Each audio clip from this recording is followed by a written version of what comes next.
Terrorism, the use of violence and intimidation in the pursuit of political aims.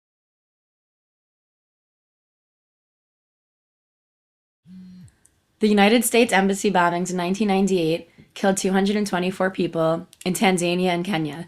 This was a series of attacks in August when a truck bomb explosion hit the U.S. embassies in East African cities. This explosion marked the 8th anniversary of American forces' arrival in Saudi Arabia.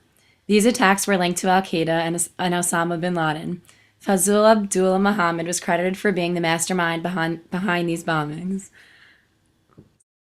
President Clinton said that these strikes were a response to an immediate threat to the U.S. by Osama bin Laden. He thought that the U.S. had information that networks organized by Osama bin Laden had carried out the bombings in Kenya and Tanzania.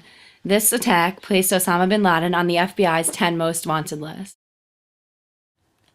Suicide bombers attacked the U.S. Navy ship Cohen, located on the coast of Yemen nearly 1 year before the attacks of 9/11. The attack was later attributed to a part of the al-Qaeda network. It had been supervised by Osama bin Laden. The ship was carrying a crew of 293. The explosions occurred at 11:18 a.m., killing 17 crew members and injuring 39 others. The explosion blew a hole 40 feet wide in the side of the ship. The attack represented the first international terrorist attack on a U.S. facility since the 1998 bombs of the embassies in Kenya and Tanzania.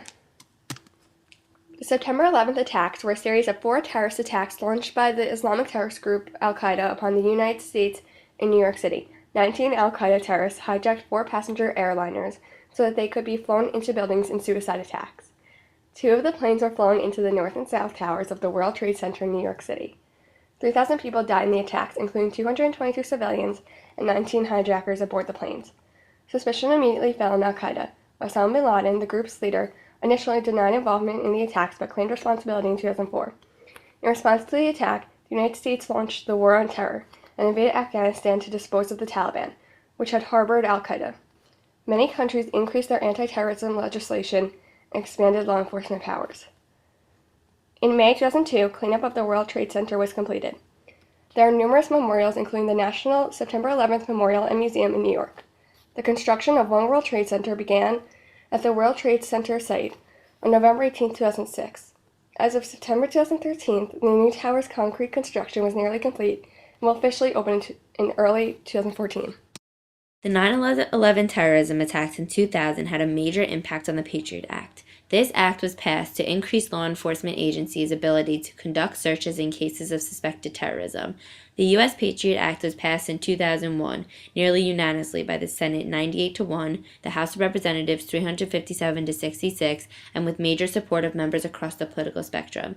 The name of this act is a 10-letter acronym, meaning uniting and strengthening America by providing appropriate tools required to intercept and obstruct Terrorism Act of 2001.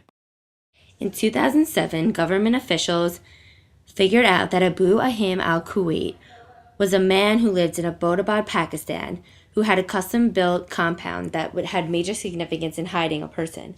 The CIA worked with Dr. Shakil Afridi to organize a fake vaccination program, which allowed nurses to gain entry to the residence to extract DNA, which would compare to his sister who died in Boston 2010. On April 29th at 8:20 a.m., Obama convened with Thomas Donnellan, John O'Brien, and other security advisors in the diplomatic room, where he authorized a raid of the Abbottabad compound. Osama bin Laden was killed after being shot in the head and the chest during the Operation Neptune Spear, which was the raid of the U.S. Special Operation Forces and Navy SEALs on Osama's safe house. It was a 40-minute operation that on May 2nd, 2011, around 1 Pakistan Standard Time, is when the U.S. forces killed and then took Osama bin Laden's body to Afghanistan for identification.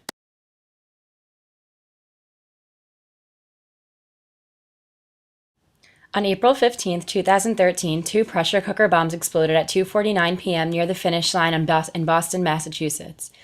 The bombs killed 3 people and injured around 264.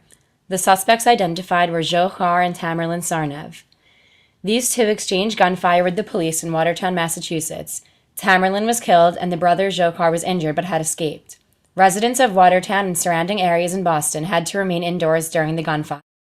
On April 19th, there was a manhunt. At 7 p.m., a resident of Watertown found Zohar hiding in a boat in his backyard. He was arrested and taken to the hospital. During an interrogation in the hospital, he said his brother was the mastermind motivated by extremist Islamic beliefs and the in Iraq and Afghanistan, self-radicalized and unconnected to the outside terrorist groups. He learned to build explosive devices from an online magazine. On April 22nd, Dzhokhar was charged of use of weapon of mass destruction and malicious destruction of property resulting in many deaths. There have been many legitimate reasons for some initial confusion with terrorism. The Middle East is a complex web of religious groups, nationalisms, and ethnic rivalries, conflicting goals and historical tensions.